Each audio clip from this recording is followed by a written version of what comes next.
Assalamualaikum warahmatullahi wabarakatuh. Selamat malam.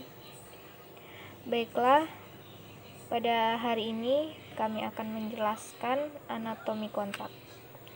Anatomi adalah struktur yang membentuk suatu dalam hal yaitu berbentuk kontrak. Kontrak adalah peristiwa di mana dua orang atau lebih saling berjanji dan sepakat yang dituangkan dalam bentuk tertulis untuk melakukan atau tidak melakukan suatu perbuatan hukum, artinya perbuatan tersebut menimbulkan akibat hukum.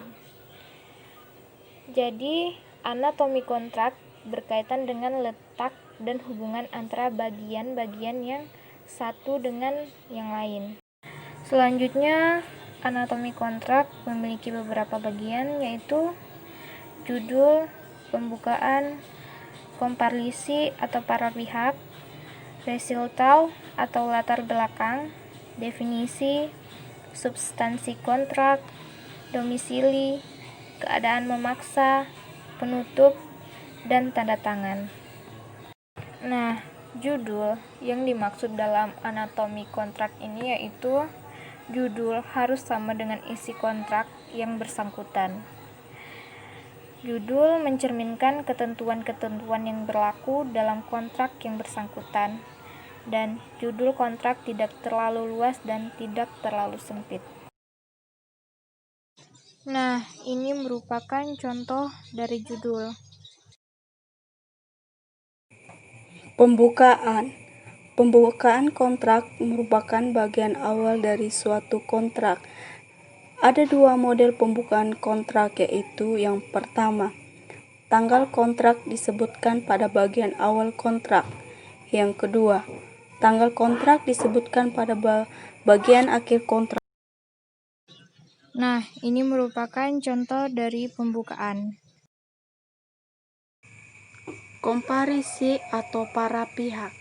Komparisi adalah bagian dari suatu kontrak yang membuat identitas para pihak yang mengikat diri dalam kontrak secara lengkap. Biasanya, pemuat nama-nama pihak pekerja, tempat tinggal, termasuk kapasitas yang bersangkutan yang sebagai pihak dalam kontrak. Misalnya, mewakili pemegang kuasa bertindak untuk diri sendiri. Nah, berikut ini merupakan contoh dari komparisi atau para pihak. Recital atau latar belakang.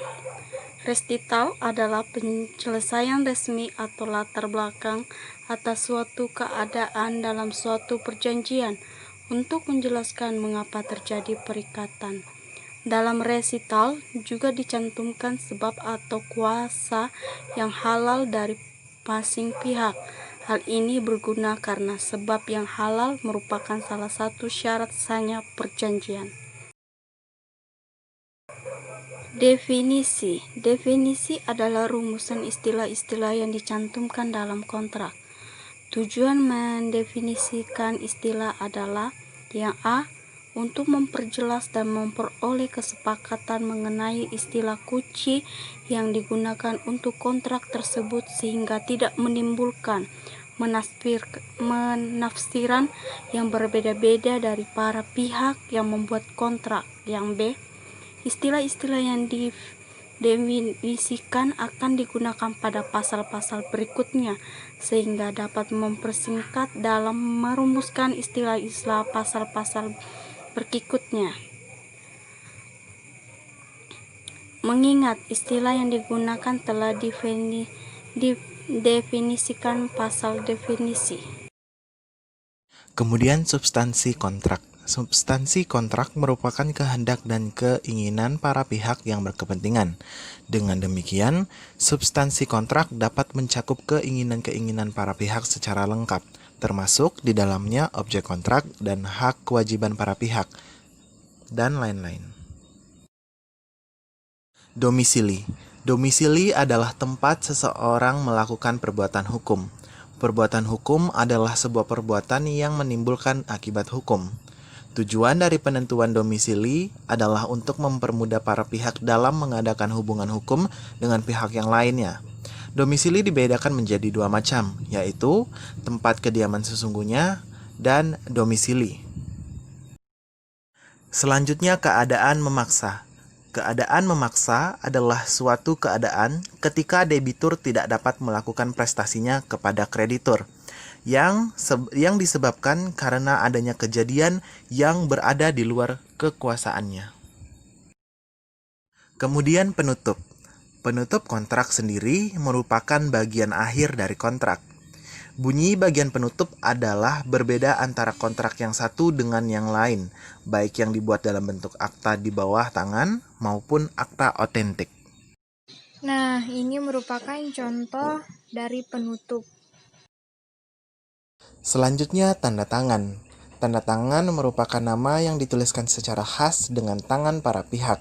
Dalam kontrak yang dibuat dalam bentuk di bawah tangan, maka tanda tangan yang dimuat dalam kontrak meliputi tanda tangan para pihak dan saksi-saksi. Baiklah, itu saja yang dapat kami sampaikan. Kurang dan lebihnya kami mohon maaf. Sekian dan terima kasih.